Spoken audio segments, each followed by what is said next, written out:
எஜமானன் நீங்க தானே, என் எஜமானன் நீங்க தானே,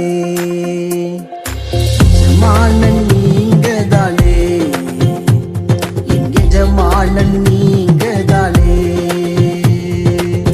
உன் கரத்தையே நோக்கிடுவேன் என்னை என்றும். ஆண்டவராகிய இயேசு கிறிஸ்துவின் நாமத்தினாலே உங்கள் யாவருக்கும் 2152வது காலை மன்னா செய்தியின் மூலமாக உங்களை சந்திப்பதில் மிக்க மகிழ்ச்சி அடைகிறேன். தேவனாகிய கர்த்தர் இந்த இரவு முழுதும் பாதுகாத்து அற்புதமாய் ஒரு புதிய நாளை தந்திருக்கிறார். அவருக்கே மகிமை உண்டாகட்டும். இந்த நாளிலும் நாம் யாருக்காக எதற்காக ஜெபிக்க வேண்டும் என்று சொன்னால், நம்முடைய தேசத்துல நம்முடைய பகுதியில ஒருவேளை நமக்கு தெரிந்தவங்க அநேக மக்களுக்கு, ஏழை எளிய மக்களுக்கு, கஷ்டப்படுறவங்களுக்கு, சில ஆதரவற்ற குழந்தைகளுக்கு உதவி செய்கிற தொண்டு நிறுவனங்கள் உண்டு. எனவே இந்த தொண்டு நிறுவனங்களுக்காக நாம் ஜெபிக்க வேண்டும். அவர்கள் இன்னும் மக்களுக்கு நல்ல உதவிகளை செய்யும்படியாக, அவங்களுக்கு வேண்டிய பண உதவி, பொருள் உதவி, மக்களுடைய உதவியெல்லாம் காணப்படும்படியாக, அவர்களுக்கு அதிகமாக ஜெபம் காணப்படும்படியாக ஜெபிப்போம். நம்ம தேசத்தில் இருக்கிற எல்லா தொண்டு நிறுவனங்களையும் கர்த்தர் ஆசீர்வதித்து அவர்கள் மூலமாய் சுவிசேஷம் பரவுவதற்கு கர்த்தர் அந்த நிறுவனங்களை பயன்படுத்துவாராக. இந்த காலை மன்னா ஆதாரத்துக்காக எடுத்துக்கொண்ட வேத வசனம் கலாத்தியர் 6ஆம் அதிகாரம் 9, 10 ஆகிய வசனங்கள். நன்மை செய்கிறதில் சோர்ந்து போகாமல் இருப்போமாக, நாம் தளர்ந்து போகாமல் இருந்தால் ஏற்ற காலத்தில் அறுப்போம். ஆகையால் நமக்கு கிடைக்கும் சமயத்துக்கு தக்கதாக யாவருக்கும், விசேஷமாக விசுவாச குடும்பத்தாருக்கும் நன்மை செய்ய கடவோம். எனக்கு பிரியமான கர்த்தருடைய பிள்ளைகளே, அன்பார்ந்த தேவ ஊழியர்களே, அருமையான நண்பர்களே, இந்த இடத்துல சொல்லப்பட்டிருக்கிறது, நாம் சோர்ந்து போகாமல் நன்மை செய்ய வேண்டும் என்று சொல்லி. ஏனென்று சொன்னால், அநேக நேரங்கள்ல அநேக மக்களுக்கு சரீர பிரகாரமான சோர்வு உண்டு. அதாவது ரொம்ப வேலை செஞ்சா சோர்வு வருகிறது. அதே போல ஆவிக்குரிய வாழ்க்கையில சோர்வு வருகிறது. நம்ம ஜெபம் பண்ணி வேத வாசித்து இன்னும் நமக்கு பதில் வரலன்னா அதுல ஒரு சோர்வு வருகிறது. அதே வேளையில நம்ம நன்மை செய்து அந்த நன்மையை பெற்றவர்கள் நமக்கு நன்றியா இல்லாத பட்சத்திலும் சோர்வு வருகிறது. ஆகவே சிலர் இப்படிப்பட்ட ஒரு தீர்மானம் எடுப்பாங்க, இனி யாருக்கு நன்மை செய்யக்கூடாது, நான் உண்டு, எங்க குடும்பம் உண்டு, இப்படியே எங்க வாழ்க்கை போயிடும்னு சொல்லி சிலர் நினைப்பது உண்டு. சிலர் அதுல ஒரு தீர்மானம் எடுத்து அப்படி வாழ்றவங்களும் உண்டு.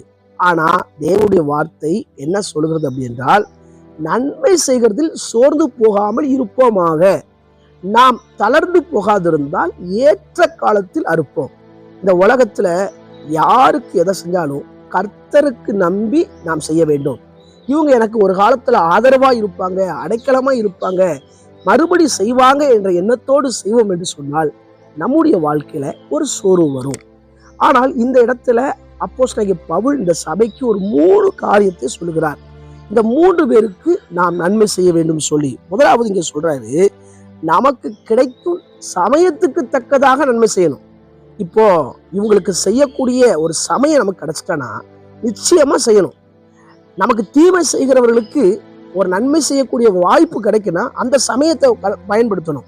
சில நேரங்கள்ல சிலர் சம்பாத்தியம் நல்லா இருக்கணும்னு சொல்லி அவங்க சம்பாத்தியத்துக்கு முக்கியத்துவம் கொடுத்து சம்பாத்தியம் பண்ணுவாங்க. ஆனா வாழ்வினுடைய கடைசி நாட்கள்ல ஒரு வியாதி படுக்கையோ மரண படுக்கையோ வரும்போது அப்போ பார்த்து தன்னுடைய சொத்துக்கள்ல கொஞ்சம் இதை ஏழை எளிய மக்களுக்கு கொடுப்பாங்க, எழுதி வைப்பாங்க, செய்வாங்க. அதுல ஒரு பிரயோஜனம் இல்லை. ஆனா நமக்கு கிடைக்கும் சமயத்துக்கு தக்கதாக நன்மை செய்ய வேண்டும். அதே வேளையில் இங்க சொல்லியிருக்கு, யாவருக்கும் நன்மை செய்ய வேண்டும். நம்முடைய நன்மை ஒரு குறிப்பிட்ட வட்டத்துக்குள் இருக்கக்கூடாது, ஒரு பெரிய லெவல்ல வரணும். எல்லாருக்கும் நமக்கு கொடுக்கக்கூடியவர்களுக்காய் நாம் நன்மை செய்ய வேண்டும். 3வது இங்க சொல்லப்பட்டிருக்கிறது, விசுவாச குடும்பத்தார் யாவருக்கும். நம்ம கூட ஆராதிக்கிறவங்க சில கஷ்டத்தில் இருப்பாங்க. அவர்களுக்கு எந்த பிரதிபலன் எதிர்பார்க்காமல் கர்த்தருக்காக உதவி செய்யும் போது ஆண்டவர் ஆசீர்வதிக்கிறார். இதுக்கெல்லாம் செய்யணும்னு சொல்லி அப்போஸ்தலனாகிய பவுல் இந்த கலாத்திய திருச்சபைக்கு சொல்லுகிறார். உங்க வாழ்க்கையில நீங்க மற்றவங்களுக்கு நன்மை செய்றீங்களா? ஒருவேளை சொல்லலாம், நாங்க வாங்குற வருமானம் எங்களுக்கே பத்த மாட்டேங்க, நாங்க எப்படி மற்றவங்களை செய்ய முடியும் சொல்லி உங்களால் முடிந்த உதவிகளை உங்களை விட கஷ்டப்படுறாங்க பார்த்தீங்களா, அவங்களுக்கு செய்யும் போது கர்த்தர் உங்களை ஆசீர்வதிக்கிறார். அதுக்குரிய பிரதிபலனை வச்சிருக்கிறார். ஏற்ற காலத்தை ஒரு அறுவடை வச்சிருக்கிறார். இறக்கிற கிணறு தான் ஊறும். இயேசு கிறிஸ்துடைய வாழ்க்கையில பாருங்க, அவர் குறிப்பிட்ட மக்களுக்கு மட்டும் நன்மை செய்யல, இந்த முழு உலகத்துக்காகவும் தன்னுடைய இரத்தத்தை சிந்தினார். அவர் இந்த பூமியில் இருக்கும்போது எல்லாருக்கும் உதவிகளை செய்தார். பார்வையற்றவர்களுக்கு, ஆதரவற்றவர்களுக்கு, அது மாத்திரமல்ல தேவையோடு இருக்கிறவர்களுக்கு இப்படிலாம் அவர் நன்மை செய்ய போய் தான் அவருடைய வாழ்க்கை இன்னைக்கும் உதாரணமா ஆசீர்வாதமாய் நாம் பின்பற்றக்கூடிய அளவுக்கு மாறுகிறது. எனவே நாமும் அப்படி உதவிகளை செய்வோம். நம்மை பார்த்து 10 பேர் நல்ல பழக்கங்களை கற்றுக்கொள்ள கர்த்தர் கிருபை பாராட்டுவாராக. கண்களை மூடி ஜெபிக்கலாம். எங்களை நேசிக்கிற நல்ல தகப்பனை, இந்த வேலைக்காய் வருகிறோம். நாங்கள் கேட்ட வார்த்தையின்படி நன்மை செய்கிறதுல சோர்ந்து போகாமல் இருக்க உதவி செய்யுங்க. ஆண்டவரே ஸ்தோத்திரம். பிறந்தநாள் திருமண நாளை நினைவு கூறுகிற ஒவ்வொருவரையும் ஆசீர்வதிங்க. நான் உன்னை விட்டு விலகுவதும் இல்லை, உன்னை கைவிடுவதில்லை என்ற வார்த்தை நிறைவேறட்டும் என்று ஜெபிக்கிறேன். தொடர்ந்து இந்த நாள் முழுதும் எங்களோடு கூட வருவீராக. எங்கள் தேவைகளை சந்திப்பீராக.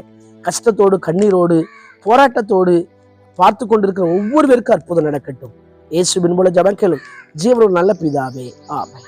ஆண்டு சுத்தமானால் மீண்டும் நாளை காலை புதிய காலை மன்னா செய்தினுடைய சந்திக்கிறேன். அதுவரை தேவ கிருபை தாங்குவதாக.